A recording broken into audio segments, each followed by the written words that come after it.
on there, right? I'll take last question, Shabir. Sir, last question. She's the boss. She's the boss. Last question, Shabir. We are done. Okay. यार मैं क्या करूँ अब? Thank you so much for doing this briefing today, and I'm sorry for the whole catastrophe situation in Pakistan. This is Mariam Ramadi from Afghanistan International. I have two questions for you. One is on Afghanistan, of course, as an Afghan woman and Afghan journalist, and one is on Iran. I'm going to start with Afghanistan. 1 year ago, when the Taliban took over Afghanistan, the Pakistan government was telling the international community to don't push Taliban, be patient with Taliban, and give them a little bit of time. 1 year has passed. The Taliban are behaving worse than they were before. Human rights, women's rights, and not to mention the situation at the border. They had many conflicts with Pakistani officials at the border. People have been killed there. What is the position of Pakistan on the Taliban and their behavior in the region and inside the Afghanistan right now? Has the position changed? Can you tell me about that? So I think that all of us, everyone in the region, in the neighborhood, but also the international community, wants to see a peaceful, stable, prosperous Afghanistan where all citizens, regardless of gender, regardless of ethnicity, regardless of their various religious beliefs, enjoy the fundamental rights that all citizens across the world should enjoy.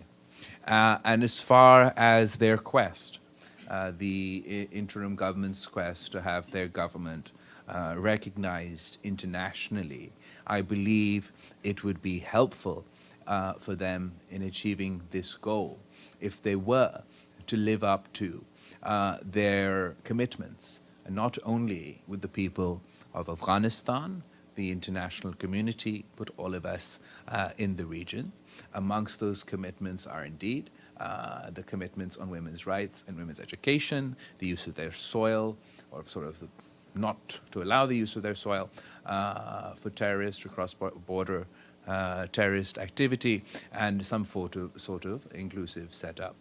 While it has been a year, and I hear you that there is a lot of impatience about the progress being made so far, I'm still hopeful and will continue to engage in order to encourage that we do achieve those aims, because I believe it is not only in my interest, it's in the people of Afghanistan's interest that we do get there.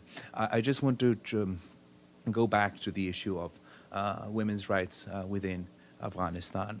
I understand that it has been a year.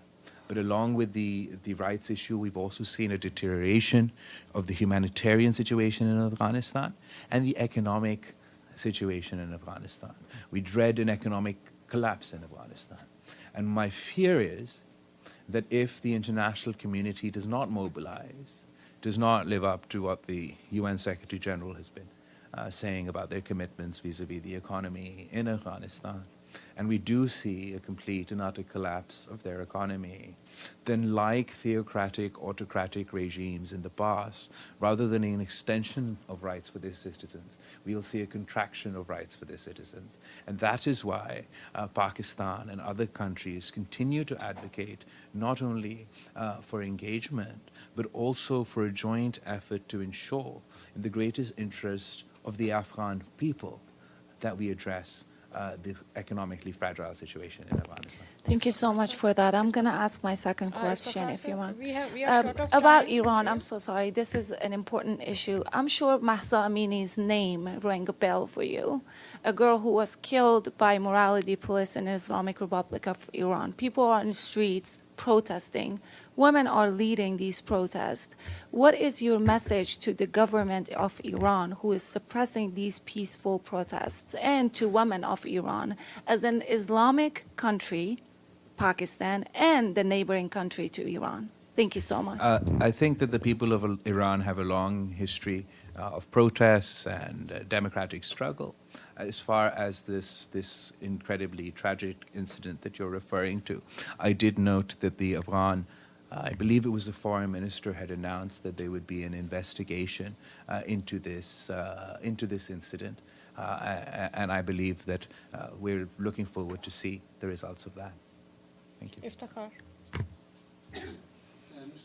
Foreign Minister, thank you for doing this briefing. And by the way, congratulations on your birthday. Thank you. So belated. Thank you. My question is to seek a clarification. You spoke about the upgrading of the UN flash appeal. And at the same time, there were reports that there will be a donors conference. So, which is... So there's the upgrading of the UN flash appeal is necessary, given the drastic sort of increase in needs.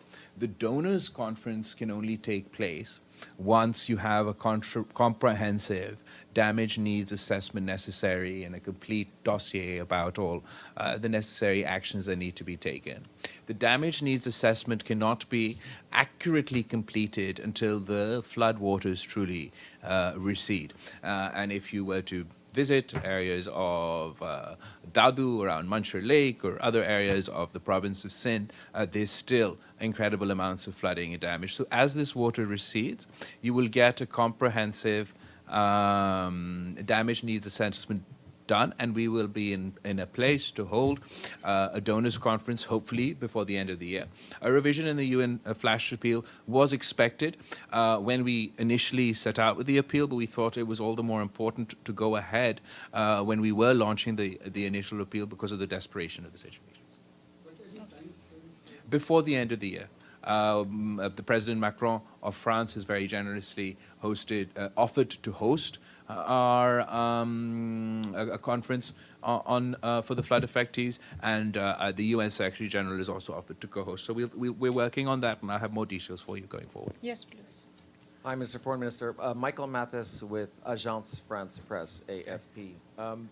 You spoke a little bit earlier about the international economic order and differences between the developing nations and richer countries. Given the dire humanitarian crisis in Pakistan right now and the economic difficulties, what would you like to see in terms of any debt cancellation for Pakistan, and is there a mechanism for that? And also, if I can ask, on climate change, does Pakistan want to see climate reparations by wealthy countries? Okay, Thanks. so I think that when you start talking about debt cancellations, people start worrying about default. So let me first insist that Pakistan is nowhere near that a default type situation. Two, as far as